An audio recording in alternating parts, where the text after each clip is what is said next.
Well, people, it's happening. I've prayed against it.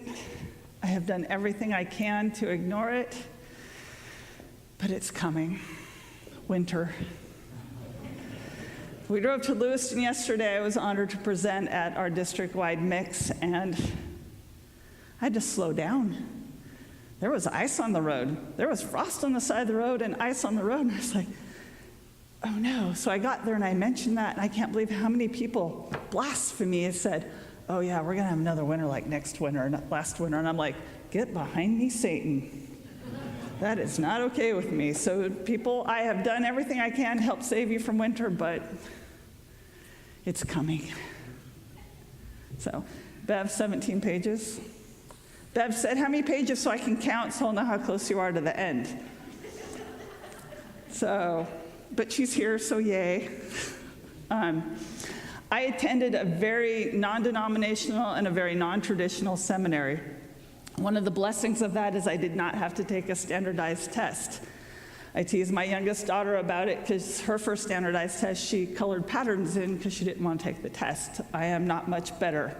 I'm like, wow, there's a lot of C's here. Maybe I should just do a B randomly. So to not take a test was a blessing. I did have to fill out a general information form and get my transcript sent in, and once they said that was cool, they set up an appointment with the counseling prof. That was probably one of the most intense experiences of my life. The reasoning is the Seattle school is very non-traditional, and they wanted to make sure it was a good fit between the student and the school. So I'm like, score, I got this. Made it through that. And then they sent me 2 essay questions. And there's a screen up. This is the first essay question, and this is exactly it, but it's pretty close. Describe the impact of the fall of the Garden of Eden on the history of humanity, and how does it inform societies today? Okay, people, they wanted that in 250 words. 200, not 249, not 251. They said, we will not let you in if you write 251. We said 250. We mean 250. And that's where I learned my school had 2 unwritten principles. And the first one was, you need to be able to write clearly and concisely. So somehow I got that answer in 250 words, and they let me in. Now, all first-year MACS students, we begin our journey together, and we all begin in Theology 1. And I remember the first day because, boy, that was a long time ago, Ed. I was 39. Wow, I wasn't even 40 yet. And I'm like, then I was like an older student. I'm like, wow, what would I be now if I went now? So I was like the older student, and I hadn't been in school since my undergrad at WSU. And I was nervous, and I looked around, and we were all absolutely terrified because, again, the Seattle school makes a big deal to let you know we are non-traditional and non-denominational. And so we're like, what? This isn't going to be standard. What's this going to look like? So we're sitting there waiting, and the prof walks in. Now, obviously, I am not petite, right? I am not a small person. Well, Brian walked in, and Brian's huge, big, barrel-chested guy, big beard. And this was when big beards were not cool. He had the big old beard. Big, booming voice. He was the senior pastor of John Knox Presbyterian as well. And for some reason, that whole John Knox and him, it just all, you're like, that makes total sense. So he walks in a very loud voice, he says to my class, this chair is my God, and it is your job to tell me why not. Well, okay, not only is the size and voice intimidating, but now we have to tell a professor, a guy that's got a couple PhDs after his name, why that chair is not his God. So one brave guy raised his hand and he said, it's an inanimate object. How can it be your God? And Brian just right back said, who are you to tell me who my God can be and not be? Okay. So we struggled and we tried first 10 minutes of class every week. 10 minutes. Brian, this is my God. Why is it my God? And we threw out answers, whatever we could pull up, and he would say, it's Christianese, I don't speak that language. Did you learn that on your own? Did you hear it in the pulpit? Is that your doctrine talking, or is that the Bible talking? And that is where I learned the second principle of this school. You better know what you believe, and you better know why you believe it. And saying my pastor said it from the pulpit, you better find out on your own why you believed and why you believed it. So for me, I was getting a degree out of the deal, so it was super important that I knew what I believed and why I believed it. And actually, this is the kind of school I went to. One of my profs from a different denomination believed that sin is graded. So if you steal a candy bar, God is not as mad as if you kill somebody. My stuff, where I have studied, said sin is sin, and God and redemption is redemption. So if you kill somebody or you steal a candy bar, you've grieved the heart of God. And so we had this argument for an entire semester about sin. And we never came to an agreement, but I got an A because I could back that up. So that's the kind of school. They wanted you to be able to say, this is what I found biblically. Here's where I've researched theologians. So I needed to know this stuff. But the further away I get from grad school and the older I get, the more I realize we need to know this stuff. In the political and cultural climate we live in, we really need to know our stuff. Go check out CNN or Fox. Go on Facebook. Christianity is under fire. And it's not just from people on the outside, non-Christians looking in and saying, oh, that Christianity. It's people on the inside.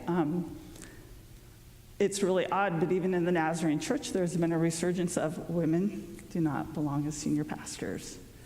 So there's a lot of know what you believe, why you believe it, because people will ask you, there's a girl in your pulpit. There's a girl. So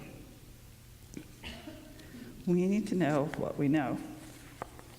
Now, an easy answer for us to give, well, the Bible says so. That's why we believe what we believe. The Bible says so. And that's probably a good answer to other people in church.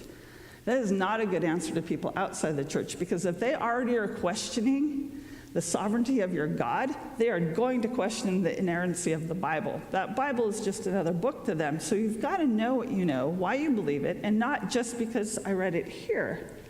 But what is your experience? What does the Bible tell you? What have you seen in other people's lives? We need to be able to communicate that clearly. Bev, are you counting? Just checking. Now, we were blessed because in the Bible, it does give us a clear roadmap as to how best to do this. And it was Paul and Silas in Acts 17. Paul and Silas were traveling, and they ended up in a Jewish synagogue in Thessalonica. For a kiddo that had a lisp, that is a hard one to say as an adult still. Never mind, you know that place starts with a T. When they got there, Paul started doing what Paul does naturally, and he started teaching the good news of Jesus. And some of the people believed and joined Paul and Silas right away, and others did not. It really was not going over well with them, so they went into the marketplace, found a bunch of guys, and said, hey, help me out here. Anarchists were even back in the day, and they started to riot.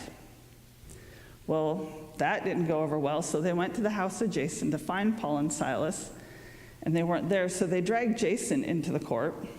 Jason had to pay cash to get out because it's all his fault, right? If you're part of that, he might have housed them. So they decided that maybe getting Paul out of town was a big deal, and we need to get him out quick because he's in trouble. So they quickly sent them away to Berea. And guess what? Paul started teaching the good news of Jesus all over again. Now that went over okay with the people there. They were kind of like, well, they were listening. They weren't totally against it. They weren't totally for it. They were listening, which was, again, well and good, because the people back in Thessalonica started hearing about it and went, hey, well, wait a minute. We didn't like him here. We don't like him there. So they went over to Berea and started causing problems all over again for Paul and Silas. Now, is that true here in our society? Yeah, we don't like what's happening over there. Look at our state, east side, west side. We don't like what each other side's doing. So we've got to be aware of what's happening in our culture and how do we address it. So again, they packed up and they sent Paul onto Athens by himself. He ended up there alone. Now, some history about Athens. I looked it up, and I wanted to find you some statues, but most of them were highly inappropriate, and I wanted to keep this a G-rated sermon and not. I teased Pastor Janine that I would have her email inbox filled by the time she got back, but then it occurred to me that might not be a good idea. So that's kind of the city of Athens. Athens was a city that was considered the city of intellectual inquiry. Think of it as the Ivy League to the Ivy Leagues. The professors of the professors, so that's where they were. And Athens had a lot of statues of a lot of gods. So I was curious, where did all these gods come from? And legend has it that about 600 years before Paul, there was a plague that hit the land, and they tried everything to get this plague out. So a Christian poet said, well, let's just get a flock of sheep. Wherever the sheep lay down, we're going to sacrifice the sheep right there and build a god, a statue of a god or an altar, and that'll make the plague go away. And apparently it made the plague go away because the city flourished. And I thought, well, how many of you know how to bring a flock of sheep? I had no idea. So I looked, and there was one shepherd can do 400 to 1,000 sheep, depending on how good their sheepdog is. So you can imagine on the lower end, that was 400 statues built. On the upper end, there were 1,000 built. They said that there were more statues in Athens than all of Greece put together. That's a lot. Nod your head and say, that's a lot. So from that, Paul's there, he's seeing this, and we can extrapolate that Paul, loving the one true God, kind of became a little agitated with all of these statues he was seeing. And we can see that he probably heard a lot of dialogue, because that's what they did in Athens. They liked to talk to one another and debate. So Paul took all of his training and married that with all of his observations, and he began talking with all the intellectuals in Athens. And he also took the time to know their literature well enough that he could quote it back to them and put it within his teachings. And you know, in a city that likes to chat, do you think Paul had any problem finding anybody that likes to chat? It was very easy for him to find people to debate him.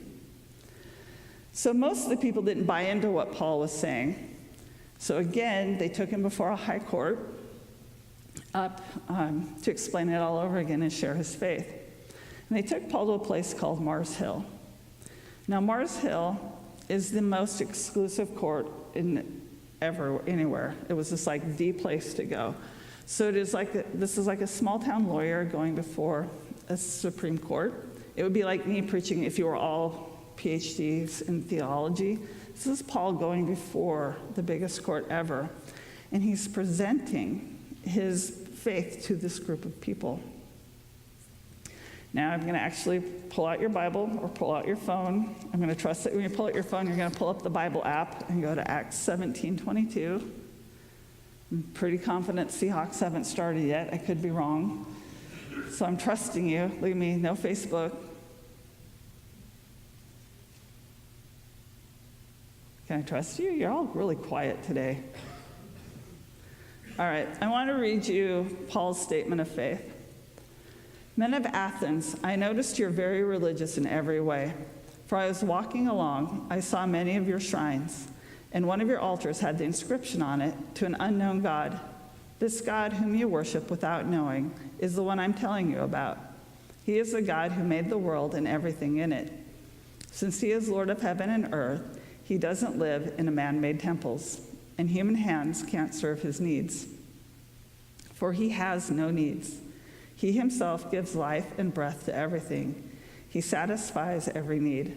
From one man he created all the nations throughout the whole earth. He decided beforehand when he should rise and fall, and he determined their boundaries. His purpose was for the nations to seek after God and perhaps feel their way toward him and find him, though he is not far from any one of us. For in him we live and move and exist. For some of your own poets have said, we are his offspring. And since this is true, We shouldn't think of God as an idol designed by craftsmen from gold, silver, or stone. God overlooked people's ignorance about these things in earlier times, but now he commands everyone everywhere to repent of their sins and turn to him. For he has set a day of judgment, a day for judging the world with justice by the man he has appointed and approved to everyone who this is by raising him from the dead. Now, when Paul was done speaking about the resurrection, some laughed at his beliefs, and some asked to hear more later and joined him. Paul knew what he believed, and he knew why he believed it, and he was really able to clearly articulate those beliefs. And I think quite possibly this is where the conception of the three-point sermon came from. If we listen closely, we can hear Paul's introduction. He begins in a way that relates to the scholars that he's speaking to. Then he moves to his 3 points. The first one being the power of God. He made the world and everything in it. The second point, Paul, was the omnipresence of God. He's not limited to time or space. And the final point is there will be a time of judgment. Now I wonder how Paul felt when he was done speaking.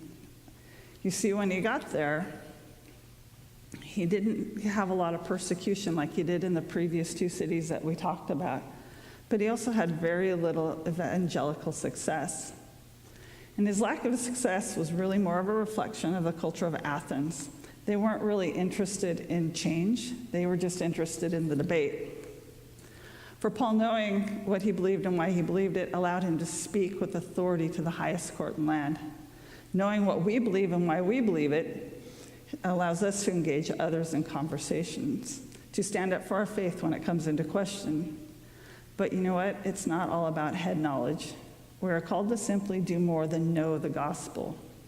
Richard Rohr wrote, information is not transformation. I'm going to say it again. Information is not transformation.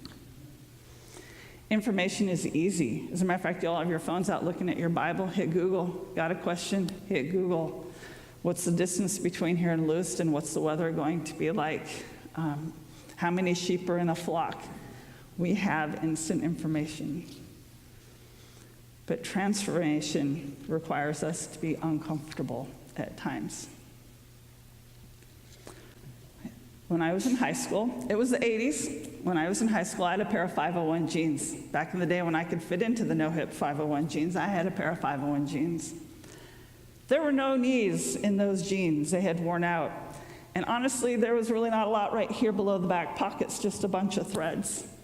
I had to wear a pair of candy-striped long underwear underneath to be within the dress code.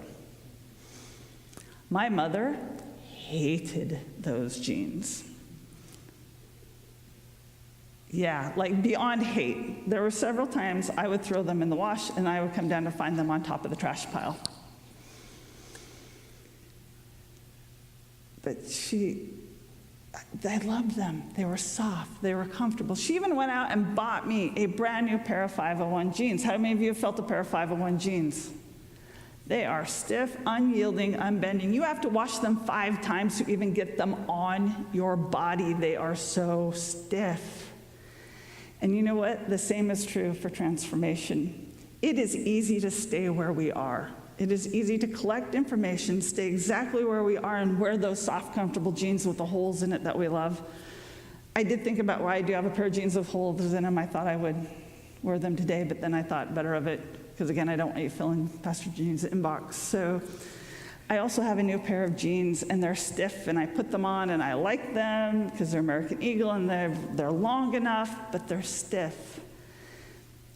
And I have new ideas that I have to try on, and they're stiff, and they're not comfortable, and I don't like them, and it would be so much easier to stay in my comfort zone and cast judgment on what is stiff.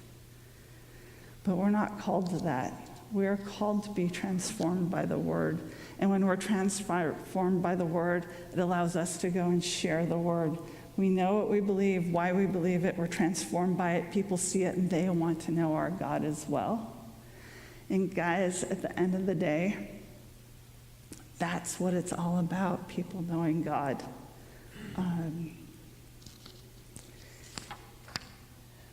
My biggest fear in life is that I'm going to become calcified, that I'm going to become so set in who I am and what I believe that I lose sight of what somebody else's idea of what it could be like.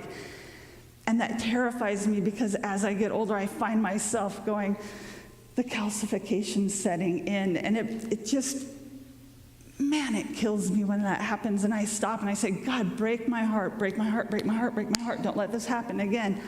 I'm a children's pastor. We were having dinner in Ashland, and a single mom came in with 2 kids, and I was like, I wanted to have a quiet meal. I was sure these 2 little boys, they're like 6 and 8, were going to be noisy, and I realized, God, my heart is calcified. This single mom is taking her boys out for a great dinner. And I wasn't totally, and you know what? Those boys were excellent. They were so well behaved, but I became I didn't want to be disrupted by noise. And God, break my heart for that woman. Break my heart that I would know her, that she would know you. And when we left, I said, your boys were incredible. And that was for me to recognize my heart was hardened. But it ended up being a blessing for her. She said, thank you so much. I take them out because I want them to know how to behave, and it's good to hear it from someone else. God took my hardness and broke it and allowed it to be a blessing elsewhere. And I want that so much for all of us, to recognize, as Mr. Tixon come up. See, again, I'm getting old. I'd run through all the boys' names to get to Jack. They're going to sing a song, and I want you to just close your eyes and ask God, where am I calcified? Where is the hardness happening? What do I need to pull out and give to God that he can just crush down and break down my walls, break my heart for what's over here, keep my heart soft and palpable? So I invite you, just close your eyes, hear the song. All right, never mind, we'll wait. Music's good. Yes. It's okay. If we were perfect, I would be worried about us. So anyway, I want my heart to be soft. I want your hearts to be soft and not stuck. So Jack and Bree are going to sing. Just take a moment, close your eyes and ask God, search me, where am I hard? So as you leave this week, I'm going to give you an odd blessing. May God break your heart for what breaks his. May God help you find places in your heart that is hard. And may you always remember what you know and why you know it, and who you know and why you know him. Blessings.